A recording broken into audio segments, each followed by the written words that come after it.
Omar Abdullah, do swear in the name of God that I will bear true faith and allegiance to the Constitution of India as by law established, that I will uphold the sovereignty and integrity of India, that I will faithfully and conscientiously discharge my duties as Chief Minister for the Union Territory of Jammu and Kashmir, and that I will do right to all manner of people in accordance to the Constitution and the law, without fear or favor,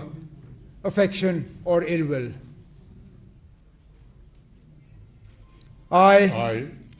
I, Omar Abdullah, do swear in the name of God that I will not directly or indirectly communicate or reveal